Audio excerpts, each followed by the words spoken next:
नगरपालिका लोग जे ओएसनी सिग्नेचर और नियम ऑथोरिटी हम नहीं आते नगरपालिका आपसे खाली તમને બર્થ ડેટ કે એના આધારે તમે રજીસ્ટ્રેશન થયેલું છે કે નહીં સર્ચ કરીને આપી શકો અને સર્ટિફિકેટ મેળવવું હોય તો તરત મળી જાય હા ડિજિટલ બર્થ ડેટમાં જરૂર નથી રજીસ્ટર્ડ થયેલામાં ના પ્રોપર્ટી ટેક્સ આવે મેરેજ હા હાલે બને છે કે કમ્યુનિટી ઇશ્યુ પર સર મને લઈ ઈ નગરની સાઈડ દરેક વસ્તુ દરેક મોડેલના દરેક ઓનલાઈન ચાલે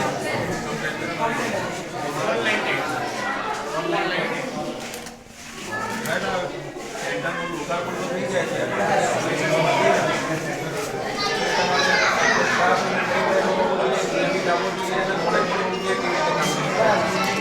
ઘણા બધા સેન્ટરની અંદર આજ ફરિયાદો આવે છે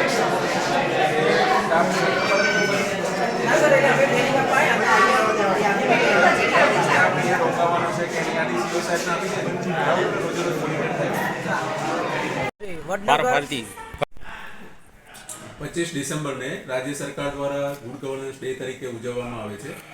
આજે વડનગરની અંદર સિટી સિવિક સેન્ટરનું લોકાર્પણ કરવામાં આવ્યું. રાજ્ય સરકાર દ્વારા નાગરિકોને સારી સુવિધાઓ મળી શકે, જે એકાઉન્ટેબિલિટી, રિસ્પોન્સિબિલિટી, ટ્રાન્સપરન્સી અને ઇફેક્ટિવ અને એફિશિયન્ટ રીતે નાગરિકોને જે નગરપાલિકા દ્વારા સેવાઓ આપવામાં આવે છે એ મળી શકે તે માટે એક સાથે 34 જેટલી નગરપાલિકાઓમાં સિવિક સેન્ટરનું લોકાર્પણ કરવામાં આવેલું હતું. આજે વડનગરમાં પણ લોકાર્પણ કરવામાં આવ્યું. માનનીય મુખ્યમંત્રીશ્રીના હસ્તે ઈ લોકાર્પણ દ્વારા આ સમગ્ર પ્રોગ્રામનું આયોજન કરવામાં આવેલું હતું અને આરસીએમ કચેરીથી વડનગર ખાતે જે પ્રોગ્રામ હતો તેમાં પ્રતિનિધિ તરીકે હું આવ્યો હતો. અહીંયા સિટી સિવિક સેન્ટરનું લોકાર્પણ થઈ ગયું છે.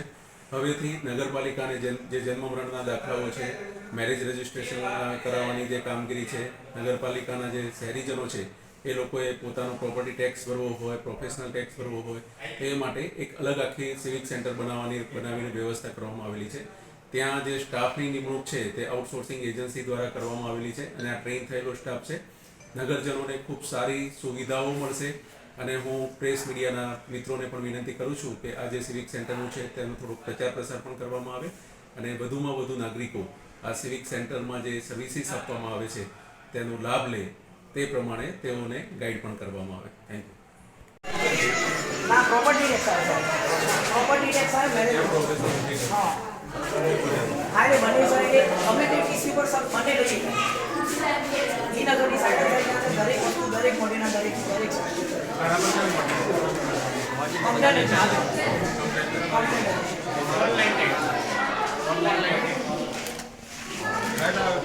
સેન્ટરનું લોકાર્પણ તો થઈ જાય છે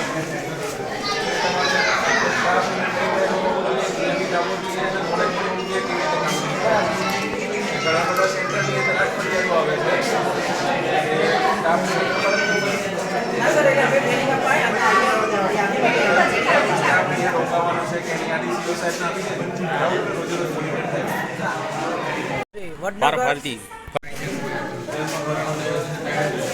એને સર નોંધણી કરવાની રજીસ્ટ્રેશન કરી અને પછી અમે નગરપાલિકામાં આપીએ. નગરપાલિકા લોકો જે ઓએસની સિગ્નેચર હોય ને એમાં ઓથોરિટી એમાં નહીં આપે, નગરપાલિકા આપશે. ખાલી તમને બર્થ ડેટ કે એના આધારે તમે રજીસ્ટ્રેશન થયેલું છે કે નહીં સર્ચ કરીને આપી શકો. અને સર્ટિફિકેટ મેળવવું હોય તો તરત મળી જાય. હા ડિજિટલ ડિજિટલ બર્થ ડેટમાં જરૂર નથી, રજીસ્ટર્ડ થયેલામાં